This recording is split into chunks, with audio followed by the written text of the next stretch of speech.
everybody, and welcome to another edition of a special edition of the Sports Exchange. Am I loud? No, not really. I could get louder. And for those of you like Joshua Dore who thought this was a hockey show, Joshua Dore, let me give you some good information, my friend. You ever heard of Aaron Rodgers? Okay, relax. There is some hockey in this. But we're leading off with the Grey Cup. Yes, the Canadian version of the Super Bowl. So relax, as Aaron Rodgers would say. All right, Rod is out in Vancouver, British Columbia. He'll be seeing a game at the BC place. Why am I wearing this Detroit Lions shirt? Because you got the Detroit Lions on my end, and he's going to be over at the home of the BC Lions, the British Columbia Lions. Yes, I'm a Lion in every way, shape, or form.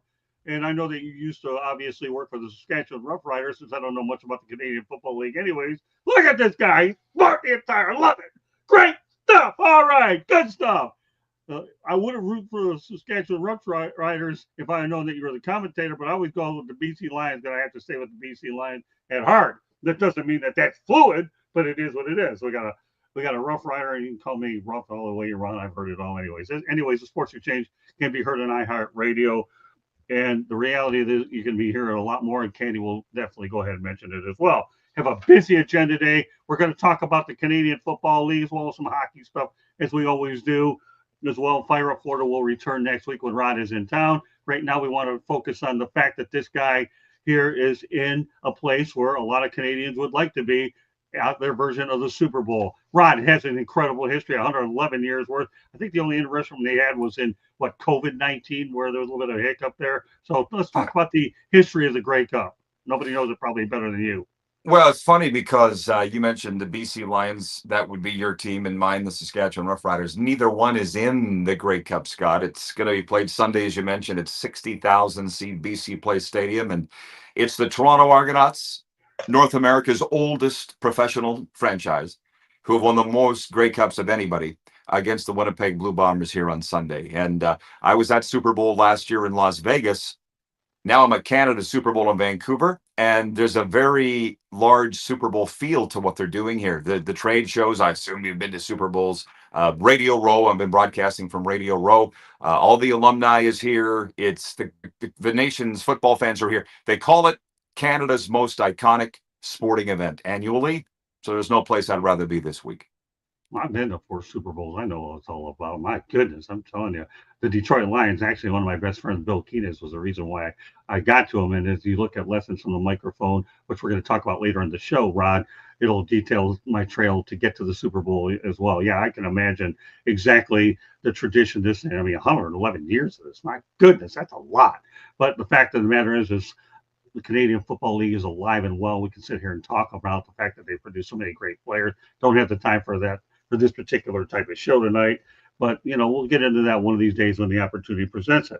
So as we look at the actual Grey Cup itself, you just mentioned the Winnipeg Blue Bombers are facing the Toronto Argonauts, and by the way, that game is at 6:30 p.m. on the CBS Sports Network, so it will be televised here in the States.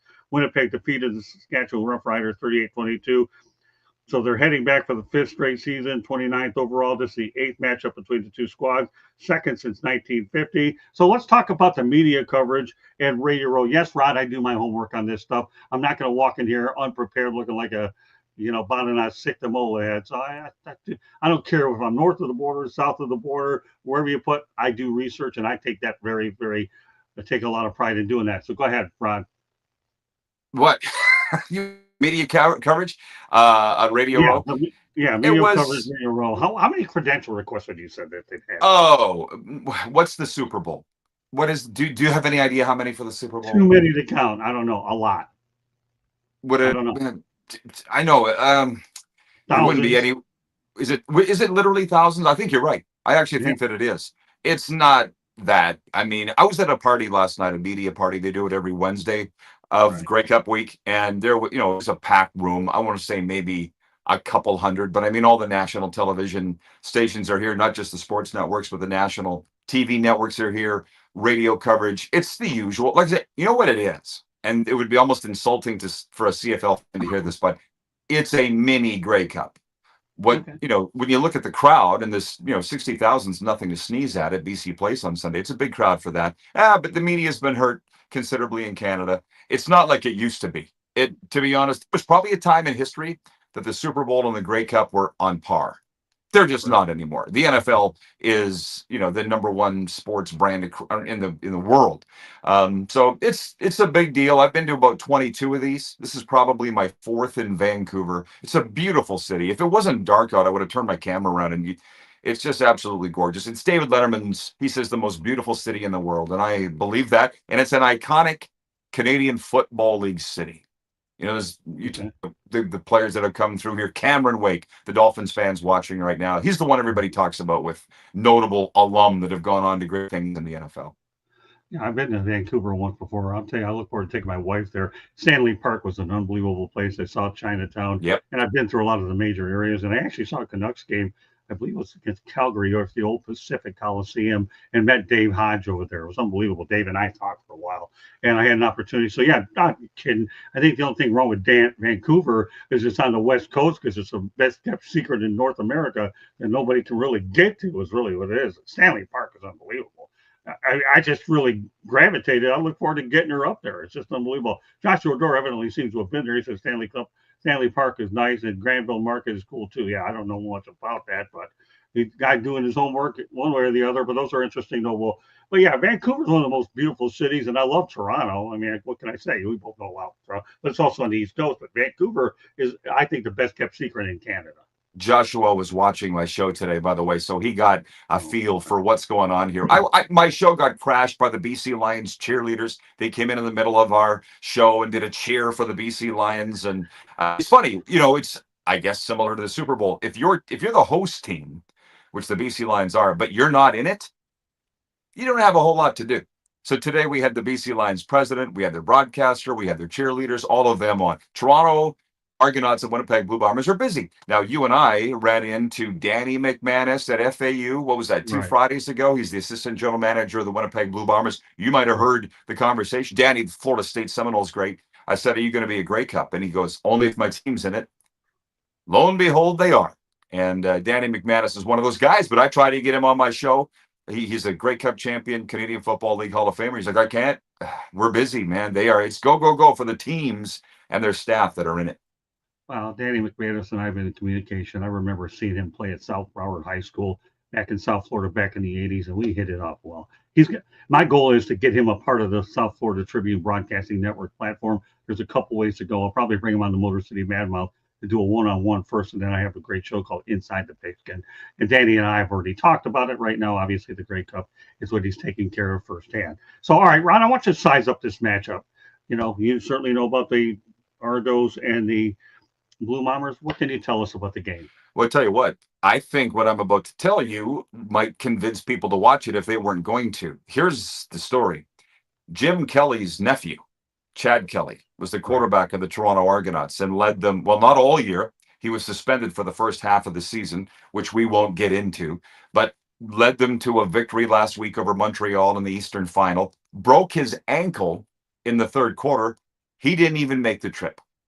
So you got representing the Eastern Conference, the Toronto Argonauts, without their starting quarterback, Jim Kelly's nephew, Chad Kelly. So they have a backup, Nick Arbuckle, starting. Winnipeg Blue Bombers, you skimmed over this in Motor City Madmouth style. 5th consecutive appearance, Scott. Think about that for a second. 5 Grey Cups in a row. You said it. I was listening. That's a lot. And the Winnipeg Blue Bombers are favored by 10.5 in the game. I was talking to a Florida football guy who saw the line this week, and he goes, 10.5 points, Winnipeg's favorite. Don't they want anybody to watch the game? It's a whopping point spread because Toronto's playing their backup quarterback. I hope it's not a rout, but that's kind of what people are leaning towards. Just imagine any team having to start their third string quarterback actually in a championship game. So that's the storyline there. Jim Kelly's nephew not playing because of injury, despite getting his team here. Well, let me tell you a story, Rod. Okay, many years ago when I was coming to Miami Hurricanes, when Jim was down here, I actually wrote a story on him when he was a Heisman Trophy candidate. Couldn't do it in person, but Jim was kind enough to the sports information department to go ahead and give me the time. He was really great on the phone. Ron Steiner, the late Ron Steiner, handled it for me over at the University of Miami. Joshua, I don't think the chat is muted. I don't know if there's something wrong with your computer, but a couple of the comments that we've gone out there have been read. So hang in there a little bit, and if you obviously go out there and have a chance to re-listen to it, you'll understand what I'm saying. But yeah, Jim Kelly was unbelievable, and he's iconic in Buffalo as well. Chad Kelly has obviously made a life for himself in the Canadian Football League, as a lot of guys do if they're not able to make the NFL. But I'm glad you're right. You brought it up, and fine to get to the championship game in any places really is an incredible accomplishment, regardless of what league you're in. All right, let's go ahead and talk a little bit of hockey. Then we're going to come back to the Canadian Football League. The Leafs versus Senators will feature Kenzie Lalonde as the first female play-by-play announcer on TSN NHL broadcast. She'll join Gordon Miller and Matt Cullen in play-by-play duties for the Ottawa games on TSN this season. What are your thoughts about this? This is pretty good stuff. Yeah, Kenzie, I've been spending a lot of time in Canada the last 2 years. Kenzie is short for Mackenzie. She's a recent broadcast school graduate. She does a lot of great work for TSN. She does sidelines for the CFL broadcast. I believe she's done play-by-play for international hockey tournaments and also the Professional Women's Hockey League, and made her NHL debut. Was it last night? Yeah, Wednesday night. Yeah, she made her debut in the NHL. She's young Eastern Canadian gal, and I think it's great for her. She does a good job. Okay, Joshua has a really, really good question, and he wants to hear your thoughts about the talks regarding the draft age increasing. This is really good. I've always been intrigued by this question. Go ahead, thanks, Josh. Good question. Well, it's the first I heard of that, but it's funny he brings that up, because on the way out here, I was reading Doug MacLean's book, the former Panthers coach, called Draft Day, where he goes into deep history of the NHL draft going back to, I believe, 1963, and all the changes in it. To be honest, the talk of increasing the draft age isn't new. They've been talking about it for decades, and for whatever reason, they never do. It's similar, Scott, to them complaining about the no state income tax in Florida and how that's an unfair advantage for the NHL team. Everybody was bitching about that for a while because the Panthers are lightning a bit in the last 5 straight. They didn't change that either, or compensate for that. Right. I would be shocked if they raised the draft age. I'm in favor of it. I think I've told you that my dad was a scout in the NHL for 26 years. Right. All it is, when you're drafting 17-year-olds, it's very difficult to see how they'll turn out. 1 more year, 2 more years gives you a much greater indication of the type of player you're drafting. And I would think that's the only reason why they're doing it. Although, let's not forget, NCAA just changed their eligibility rules to allow for major junior Canadian players to be eligible for college hockey, which means the players coming out of college are going to be, well, the same age, but more draft eligible. They'll be older, draft ready, I should say. So I'd be shocked if they do it. It's been talked about for a long time. You know what, Ron? I heard that too earlier in the week. Yeah, I think anytime you can go ahead and send a kid to college and the coaching is a lot different than it might be at some of those other levels, there's no doubt. Now, that's a great point too, because here's the thing. What you have in baseball, Rod, is the fact that you have kids drafted out of high school. If they go to college, they have to fulfill 2 years before they're able to be draft eligible. I think 2 or 3 years. So I can see where there's a lot of parallels between the two situations. Again, Joshua, I'm glad you brought it up. This is always a question that comes up when it comes to the draft, and this one really is timely for what we're looking to do. All right, so here, let's talk about the Hall of Fame, where a lot of these draft guys hopefully get to. Some thoughts about Pavel Datsyuk entering the 2024 Hockey Hall of Fame. He played 953 games and scored 918 points. Well, I should tell you, in Doug MacLean's book, and you probably remember because you know a lot of stuff, Scott. Right. Doug MacLean was an assistant coach with the Red Wings just as they were getting going. Jimmy Devellano years, that kind of thing. But he saw the building blocks being put in place. That was long before Pavel Datsyuk's time. But when you look at those 4 Stanley Cup champions, Red Wing teams, every one of them was an eventual Hall of Famer. Look at all the cups that they won. Datsyuk, right. Zetterberg, you mentioned Fedorov. He's not in, right? But I mean, it's like, I believe he is. The only problem with Fedorov is they're not going to retire his number in Detroit. Okay, well, he certainly deserves to be. And so when you ask what I think about Pavel Datsyuk, he's just one of many Detroit legends. They could all go into the Hall of Fame. The guy that stole the show Monday night, if you watched any coverage, I'd be shocked if you would have missed it, was Jeremy Roenick, 3rd highest scoring U.S. player of all time. His speech stunned the crowd. It was a pretty good class, and headlined by Datsyuk and Roenick. It's just I have a personal not a grudge, but I don't follow the Hall of Fame as much because of the snub of Theron Fleury. I think we've talked about it on this show. Very close, dear friend of mine. Until he goes in, I don't even follow it that closely. But what's funny is a representative of the Hockey Hall of Fame is coming down to my show tomorrow just to watch live. He's in from Toronto. He's an Argonauts fan. He's with the Hall of Fame. He knows my beef with the Hall of Fame. But you asked me about Datsyuk, and like it doesn't surprise me. All those guys on their own were Hall of Famers. Collectively, it led to 4 Stanley Cups. So they don't get the credit they deserve as a franchise. They don't. Well, here's the thing about Jeremy Roenick. Get this. So the Motor City Mad Mouse show is on No Filter Net. He has a show on there, so I'm actually in their lineup in terms of shows, in terms of what of the shows I have. So it's good that Jeremy Roenick is on there, and I actually met him, one of the nicest people he ever meet. But that's how we're going to transition over to station break. Candy Hellebuyck will take over, and Rod and I will continue this conversation. He is live from Vancouver, British Columbia, the home of the 111th Grey Cup, which will be played on Sunday on CBS Sports Network, featuring the Winnipeg Blue Bombers and the Toronto Argonauts. And if you want to hear our show, it can definitely, Candy will tell you the ways to listen to it audio. Go ahead, Candy, take it away.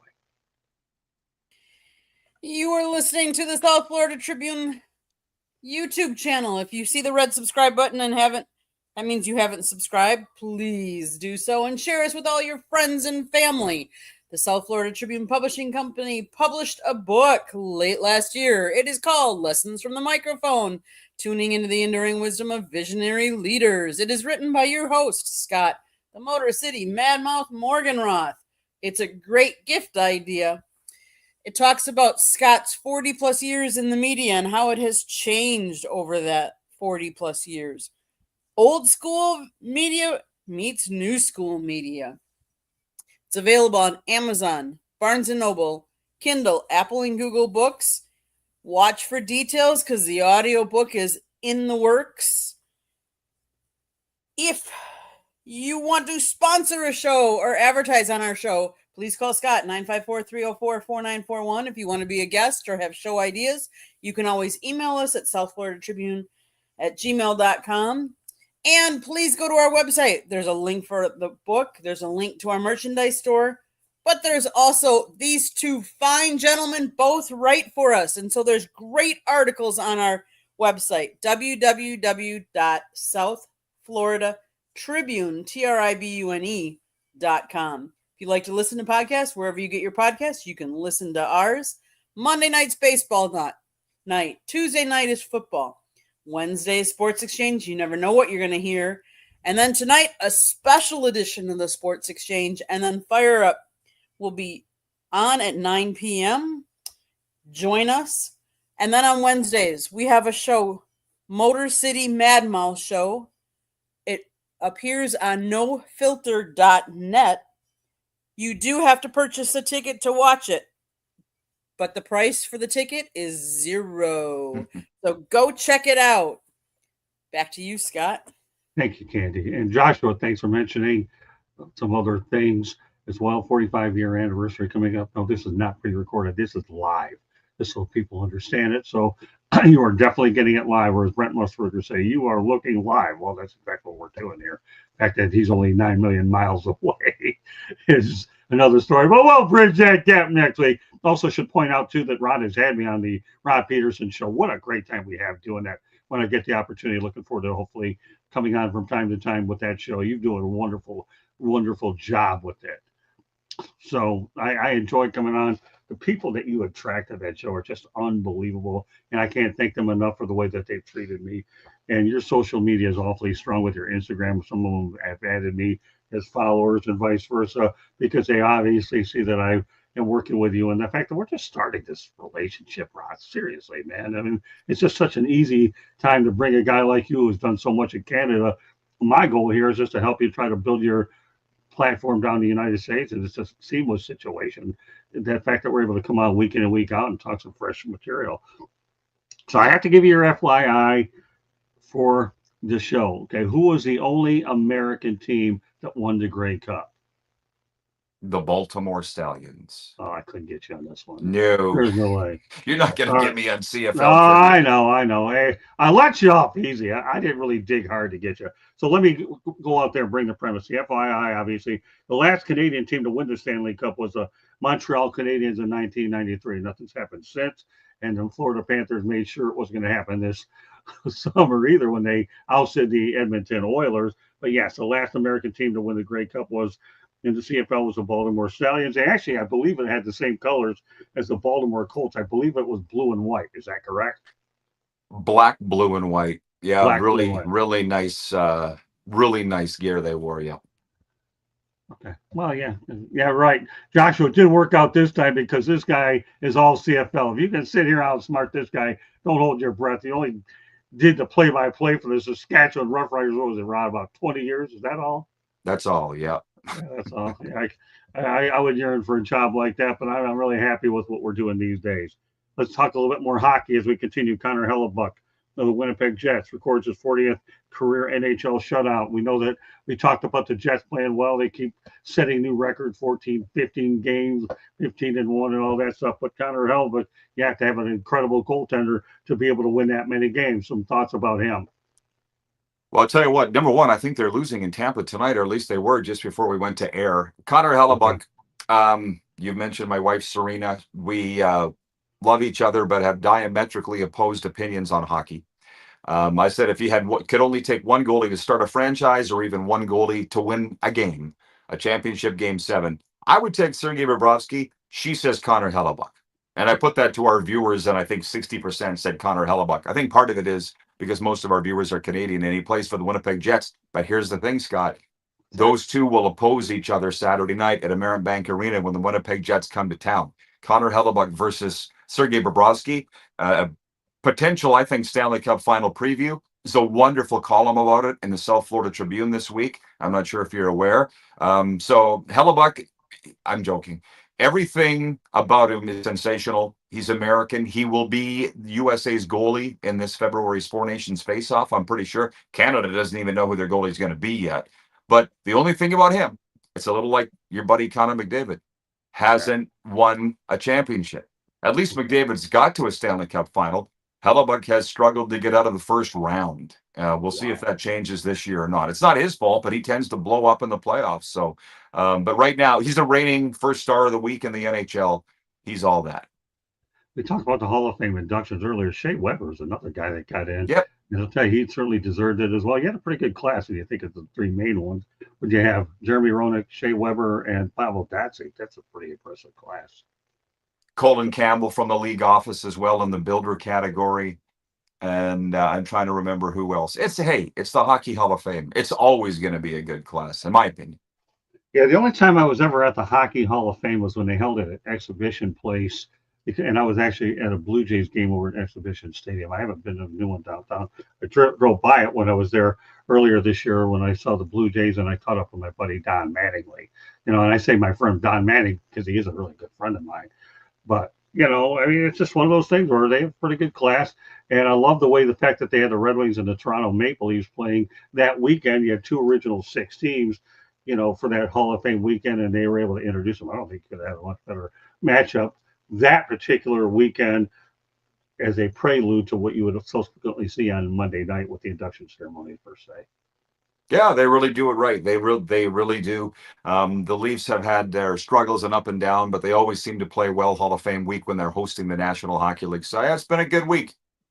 Let me tell you, if I have an opportunity to cover the Grey Cup, and I know that's on my bucket list, Rod, should I pull that off? I have been to the Super Bowl, the United States Football League, and if I pull the Grey Cup, I will have been to every single pro championship game out there. So that's the thing that you and I have to look forward to getting out there. And what I want you to do is I segue to this final topic is when you talk to Randy Ambrosie, I don't know if you're going to see him or not, I want you to go ahead and ask him about Frank Lodato. Okay. And Frank was one of my good friends. He tried to get me to interview Randy Ambrosie. I don't know if he had his number or not, but Frank recently died. He's in his 90s anyway, but Frank was a good guy that I actually met over at Lockhart Stadium when FAU was playing there before they subsequently moved to their on-air stadium. So that segues to this. CFL Commissioner Randy Ambrosie will retire from his role in 2025 after a 7-year tenure. What's your take on this? I know we had a tough battle through COVID-19 just to keep the season alive. So, I want Rod to define the tenure of Randy Ambrosie as a main man in charge of the CFL. He's a former player. He was an offensive lineman in the CFL in the late 80s and early 90s with Edmonton, Winnipeg, and Calgary. Well, he's from Winnipeg. He played with Edmonton and Calgary and the Argos. I like Randy. I've known him personally. You asked if I'm going to see him. Here's the thing about the Grey Cup. It's a little different than the Super Bowl in that there's a very good chance when we hit the streets tonight, I'll bump into him. The commissioner's a guy that'll be just be walking down the street, and always happy to chat with fans and that kind of thing. But I've written columns on this since it was announced this will be Ambrosie's last Grey Cup. He'll be handing out the trophy for the final time of his career on Sunday. It's murky. It's a murky history. They were the only, what I would call major professional pro league not to play in COVID. They scrapped the 2020 season, and that caused a lot of problems for a lot of people. He tried a global experiment. They called it CFL 2.0, where they tried to bring in players from around the world. They weren't good enough, Scott. All they ended up using were punters and kickers. No position players were good enough to play. It was a flop. It was an absolute flop. On Tuesday of this week, he held his last ever State of the League address. He does it every week of Grey Cup. And they asked if he had regrets about this CFL 2.0 global experiment. He said, absolutely none. Well, you should, because they scrapped it. So they didn't expand. They wanted to expand. They flirted with Halifax, Nova Scotia as a 10th team. It never happened. And the reason he won't be back next year is he failed to increase league revenues for the teams. And so they wanted a change. So what he did, his legacy, which I think he'd like it to be expansion, but that never happened. They've got stable ownership. He oversaw the transfer of 3 franchises in the last few seasons, the BC Lions, Montreal Alouettes, and Edmonton Elks. It's on solid financial footing, but he didn't increase revenues, didn't expand. So it's a murky history. He's a good guy. But they're looking for a new commissioner. The interesting thing is, doesn't sound like they have any idea who that will be. And that's a big topic here at Grey Cup Week. Who will be the next commissioner of the CFL? Well, we have the same thing in the United States. Obviously, the commissioner State of the League address, and I've been to all of those. And those are one of my favorite events to go to when I go to a Super Bowl, is I always make it a point to go to that. It's unbelievable. Joshua Dorr says, Ron, did you see the NHL Diddy Cup? The which? The Diddy Cup, DIDDY Cup. Sorry, no. I don't know what it is, but he put it out there. Seemed like a good question. So I don't know. He said the answer is no, Ron. I mean, Joshua. So, when we talk about, wasn't there a time when the XFL and the CFL flirted about the possibility of joining forces? Yeah, okay. Well, that was in the spring of 2020 when they were flirting with the idea of canceling the season. Listen, Right. You said who's the only American team to win the Grey Cup. It was the Baltimore Stallions in 1995. To me, one of the greatest eras of CFL football when we had all these U.S. franchises. San Antonio, Sacramento, Shreveport, Memphis, Baltimore. I loved it. And for whatever reason, a lot of the fans didn't, and a lot of the league forefathers didn't like that era of CFL football. So I'm a proponent of expansion, as are you. You're trying to expand what you do, Right. the South Florida Tribune. I'm trying to expand what I do in Florida. So I was a fan of that. It was Ambrosie in the spring of 2020 who came out and said, we're talking about talking. That was his quote. We're talking about talking with The Rock and the XFL. He didn't say if they were talking about collaborating, merging, and it never went anywhere. And Right. to be honest, if I had a chance, and maybe I will this week, just to get him, pull him aside and ask him one private question, it will be, were you serious? Or was that just a distraction to get us that were follow the CFL at the time? Is one of the major things that I talked about on my show, a distraction away from canceling the season and the disaster you were dealing with. Because in the end, they did cancel the season. And from what I understand, that's a big reason why they're looking for a new commissioner. Okay. Now, I know there's been talk in the past that I've read. Okay, maybe you could clarify this a little bit.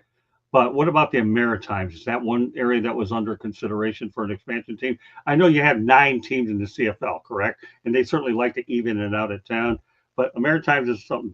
How about clarifying whether that's a possibility or what? Well, it's not now, but they you could Google Randy Ambrosie Halifax and see what comes up. Do a news search. They tried so hard to get a team there.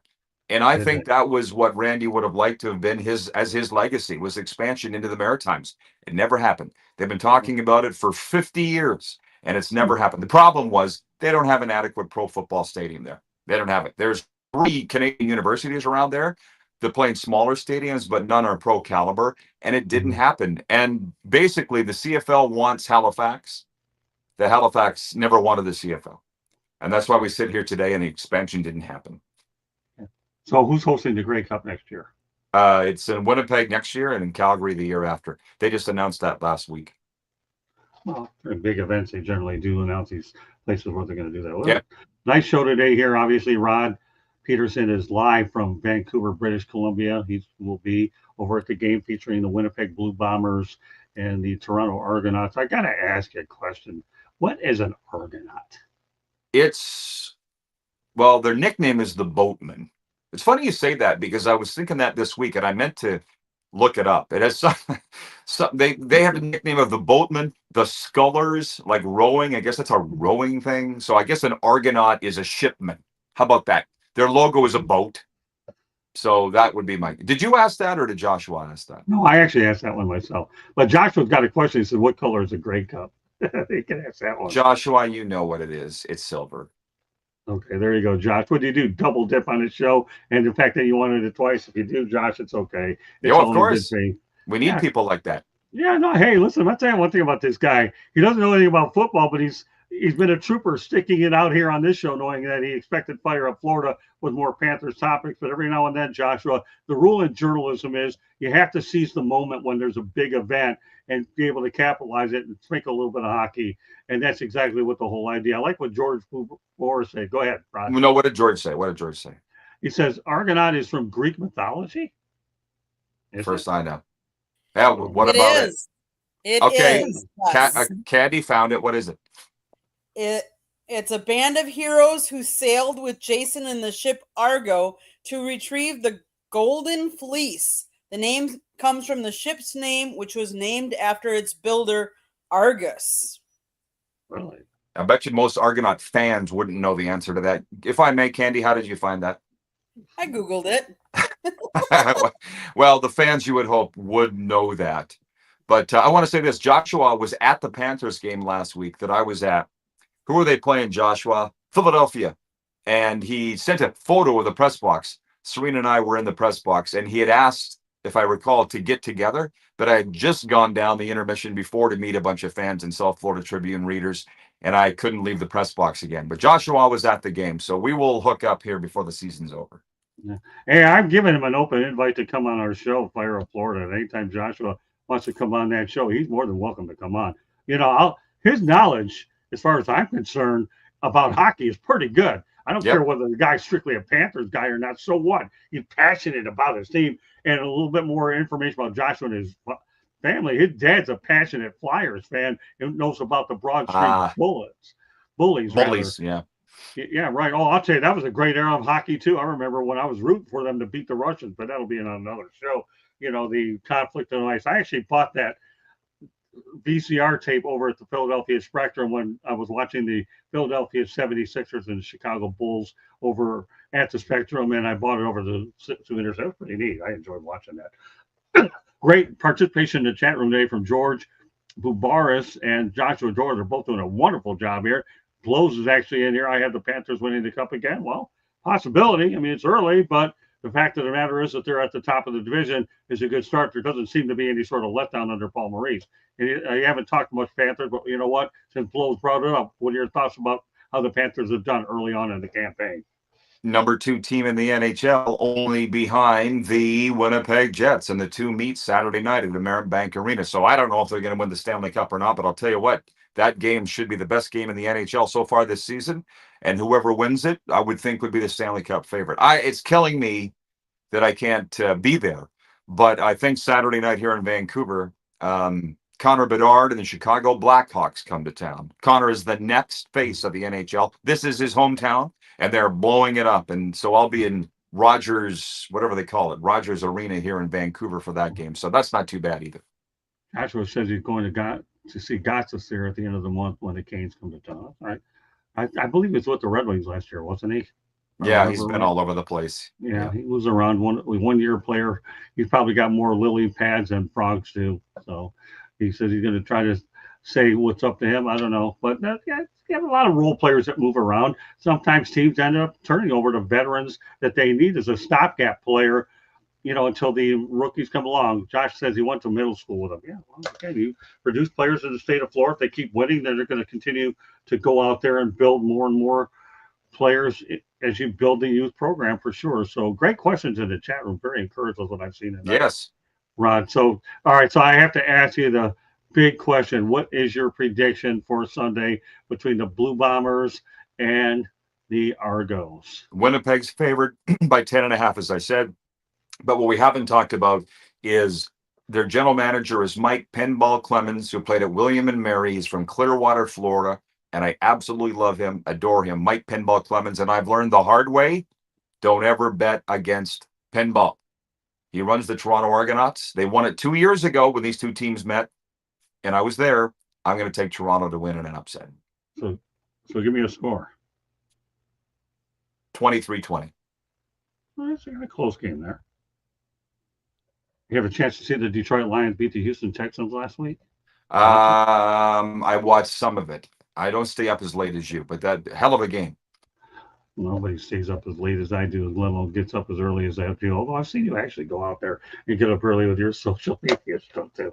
Yeah, that was a pretty impressive game by Dan Campbell and company. So, I don't give me any opportunity to wear the Lions shirt, but the fact that you're in Vancouver certainly intrigued me with the idea of doing a great show tonight, Rod, as always.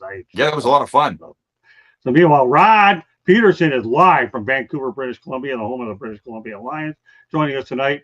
And again, the title of the show is the CFL Grey Cup Championship.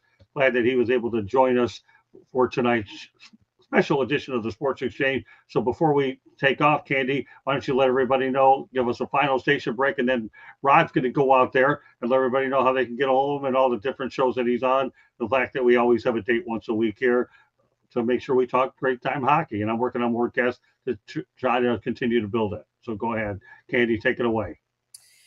The South Florida Tribune Publishing Company published a book late last year. It's a great gift idea. It's called Lessons from the Microphone, Tuning into the Enduring Wisdom of Visionary Leaders. It is written by your host, Scott, the Motor City Madmouth Morganroth. It talks about old school media versus new school media. So anybody you know that might want to get into the business, this is a must read.